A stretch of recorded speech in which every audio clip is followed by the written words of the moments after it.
ஓம் சாய்ராம். சாய்ராம் வணக்கம். கர்மாவின் ஒரு 9 விதிகளை நீங்கள் தெரிஞ்சுக்கினீங்கன்னா உங்களுடைய கர்ம வினைகள் உங்களை விட்டு விலகிடும். கண்டிப்பாக அந்த 9 விதிகள் என்ன என்பதை நாம் இப்போ தெரிஞ்சுக்கலாம். அதுக்கு முன்னாடி நம்மளுடைய ஸ்ரீ துவாரகமாய் ஆலயத்தின் 3 ஆண்டு முடிஞ்சு 4ஆம் ஆண்டு துவக்க விழா வருகின்ற வியாழக்கிழமை சிறப்பாக கொண்டாட இருக்கிறோம். அப்பாவோட அருளாசியோட 3 ஆண்டு காலம் பல பேரோட பிரார்த்தனையை நிறைவேற்றி வாழ்க்கையில் வெற்றியை கொடுத்துருக்குற அப்பாவுக்கு நன்றி. பல பேரோட பிரச்சனைகளை தீர்த்து கொடுத்த அப்பாவுக்கு கொடான கொடி நன்றிகள் செய்கிறோம். நீங்களும் உங்களுடைய பிரார்த்தனைகள் அனுப்பி வைங்க. மிக சிறப்பான கூட்டு பிரார்த்தனை அன்றைக்கி நடைபெறும். அப்பாவோட பரிபூர்ணமான ஆசீர்வாதம் உங்களுக்கு கிடைக்கும். அதே போல் அன்றைக்கி நடக்கிற சிறப்பு அன்னதானத்தில் உங்களால் முடிஞ்ச உதவிகளை செய்யலாம். அதே போல் அன்றைக்கி நம்முடைய ஸ்ரீ துவாரகமாய் ஆலயத்தின் சார்பாக இங்கே இருக்கிற அங்கன்வாடி குழந்தைகள் காப்பகத்துக்கு ஒரு 50 சேர் வாங்கி தரத்துக்கு முடிவு பண்ணியிருக்கிறோம். ரொம்ப சந்தோஷம். அதில் ஒரு சேர் வாங்கி கொடுத்தாலும் ரொம்ப சந்தோஷம். ஏன்னா அந்த குழந்தைங்களுக்கு ரொம்ப மகிழ்ச்சி. பாபா தேவையை உள்ளவர்களுக்கு உதவி செய்து தான் உண்மையான சேவை. அந்த சேவையை தான் நம்ம துவாரகமாய் ஆலயத்தில் தொடர்ந்து செஞ்சுன்னு இருக்கிறோம். நீங்கள் அனைவரும் இந்த விழாவில் கலந்து கொண்டு அப்பாவோட பரிபூர்ணமான ஆசீர்வாதத்தை பெற்றுக்கொள்ளும்படி தாழ்மையோடு கேட்டுக்கிறோம். சாய்ராம். வாங்க, கர்மாவின் 9 விதி என்ன என்பதை நாம் பார்த்து விடலாம். கர்மாவின் முதல் விதி, இந்த பிரபஞ்சத்தில் நாம் எதை செய்தாலும் அது நமக்கு திருப்பி வரும். உண்மைதான் தயாராம. இந்த பிரபஞ்சத்தில், இந்த உலகத்தில் நாம் என்ன செய்கிறோமோ அதுவே நமக்கு திரும்பி வரும். நீ நல்லது செஞ்சால் நல்லது வரும், கெட்டது செஞ்சால் கெட்டது தான் திரும்பி வரும். இதுதான் முதல் விதி. இந்த கர்மாவின் முதல் விதி, நாம் எதை செய்கிறோமோ அதுவே நமக்கு திரும்பி வரும். இரண்டாவது விதி, வாழ்க்கையில் எதுவும் தானாக நடப்பதில்லை. நமக்கு தேவையானவற்றை நாம் தான் நகர்த்தி செல்ல வேண்டும். உண்மையிலே நம்ம வாழ்க்கைக்கு எதுவும் தானாக நடந்துடாது. நமக்கு என்ன தேவையோ அதை நாம் தான் செய்ய வேண்டும். மற்றவர்கள் நமக்காக செய்வாங்க, மற்றவங்க நமக்காக உதவுவாங்க, இப்படி எதையுமே நீங்கள் நம்பக்கூடாது. நமக்கானதை நாம் தான் செய்ய வேண்டும். அது இரண்டாவது விதி. மூன்றாவது விதி, சிலவற்றை ஏற்றுக்கொண்டால் மட்டுமே மாற்றம் நிகழும். கண்டிப்பாக இது உண்மையான வார்த்தை. நாம் சிலவற்றை ஏற்றுக்கொள்ள முடியாத சூழ்நிலையில் இருப்போம், சிலவற்றை ஏற்றுக்கொள்ள மறுப்போம். ஆனால் சிலவற்றை ஏற்றுக்கொண்டால் மட்டுமே நம்ம வாழ்க்கையில் பெரிய மாற்றமே நடக்கும்.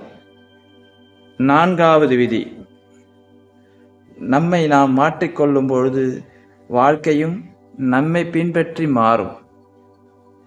உண்மையான வார்த்தை தயாராம். நம்ம சில விஷயங்களை நம்ம மாற்றிக்கணும். அப்படி நாம் மாற்றம் வரலன்னா கண்டிப்பாக நம்மளுடைய வாழ்க்கையை மாறாமல் அப்படியே போயிடும். சில விஷயங்களை நாம் மாற்றி தான் ஆகணும்னா மாற்றி தான் ஆகணும். அப்படி மாறலன்னு வச்சுங்களேன், நம்ம வாழ்க்கையை அது மாற்றாது. எது தேவையோ அதை அப்போ கண்டிப்பாக மாற்றம் செய்யுங்க, அது ரொம்ப நல்லது. இல்லைனா அந்த வாழ்க்கை அப்படியே போய் கடைசி வரைக்கும் நம்ம இருக்கும். சில மாற்றங்களை நாம் ஏற்றுக்கொள்ள தான் வேண்டும். அஞ்சாவது விதி, நம் வாழ்வில் நிகழும் அனைத்திற்கும் நாமே பொறுப்பு என்பதை உணர வேண்டும். உண்மையிலே நம்ம வாழ்க்கையில் எது நடந்தாலும் அது நாம தான் அதுக்கு பொறுப்பு. மற்றவங்க மேலே பொறுப்பை சுமத்தக்கூடாது. அவனால தான் நான் கேட்டுட்டேன், இவனால தான் நான் கேட்டுட்டேன்னு சொல்லி நிறைய பேர் மற்றவங்க மேலே பழிய போடுவீங்க. நல்லா இருக்கும்போது அந்த பழி போட மாட்டீங்க. ஏதாவது துன்பம் வரும்போது அவனால தான் எனக்கு துன்பம் வந்ததுன்னு. எல்லாத்துக்கும் காரணம் நம்மளுடைய பொறுப்பு தான். ஆறாவது விதி, நேற்று, இன்று, நாளை மூன்றும் ஒன்றுக்கொன்று தொடர்புடையது. இதை நீங்கள் நம்புறீங்களோ நம்பலையோ, இது உண்மைதான். நேற்று, இன்னைக்கு, நாளைக்கு, இது எல்லாத்துக்கும் ஒன்றுக்கு ஒன்று தொடர்பு இருக்குது. நேற்று நடந்த நிகழ்ச்சி, இன்றைக்கி நடக்க போகிற நிகழ்ச்சி, நாளைக்கு நடக்க போகிற நிகழ்ச்சி, இது எல்லாத்துக்குமே ஒரு தொடர்பு இருக்குது. அந்த தொடர்பை நீங்கள் புரிஞ்சிங்கன்னா தான் இந்த கர்ம வினைகளிலிருந்து நாம் வெளியே வர முடியும். அதை நீங்கள் புரிஞ்சவங்க ரொம்ப நல்லவங்க, புரியாதவங்களுக்கு பெரிய பிரச்சனையை உருவாக்கும்.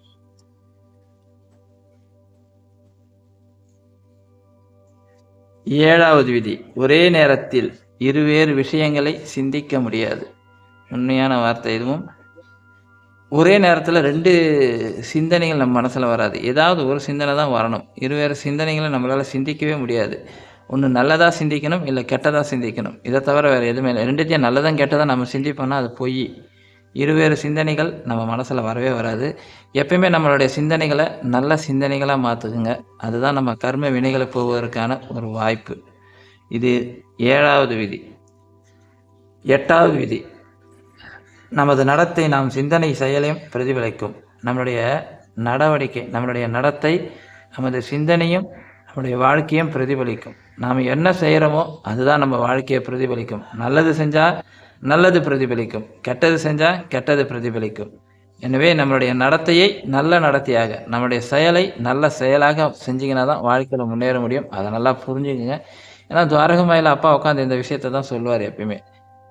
உன்னுடைய வாழ்க்கை எப்படி மாறினா உன்னுடைய நடவடிக்கை வச்சு தான் மாறும்.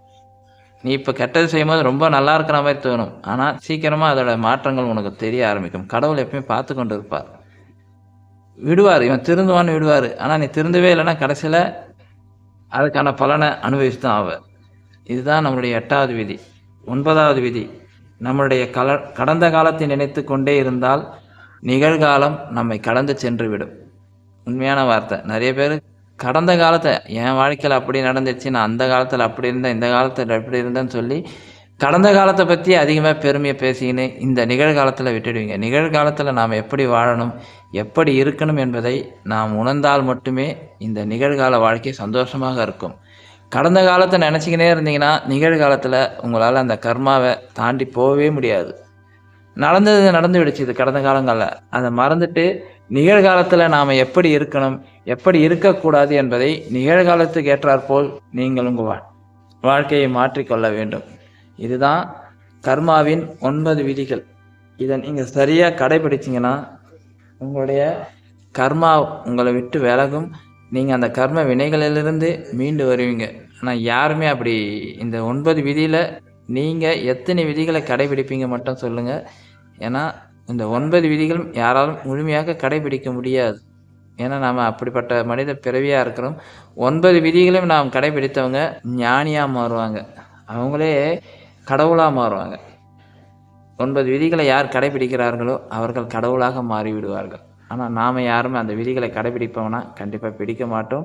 இதில் நீங்கள் 3 விதிகளை கடைபிடிச்சா கூட ஓகே சார். நம்ம கர்ம வினைகளிலிருந்து 50% குறைக்க முடியும். அதை தெளிவாக புரிஞ்சுங்க. இதுலேருந்து 9 விதிகளை நம்ம கடைபிடிக்கலனாலும் ஒரு 3 விதிகளை மட்டும் கடைபிடிச்சு பாருங்களேன். உங்கள் வாழ்க்கை ரொம்ப சந்தோஷமாக இருக்கும், மகிழ்ச்சியாக இருக்கும்.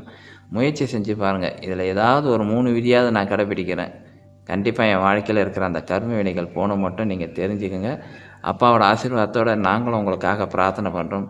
ஒவ்வொரு நாளும் நம்ம பிரார்த்தனை பண்ண அப்பா நம்மளுடைய துவாரகமாயிலிருந்து நம்மளுடைய கர்ம வினைகளை நீக்கி சந்தோஷத்தை கொடுப்பார், கண்டிப்பாக மகிழ்ச்சியை கொடுப்பார்.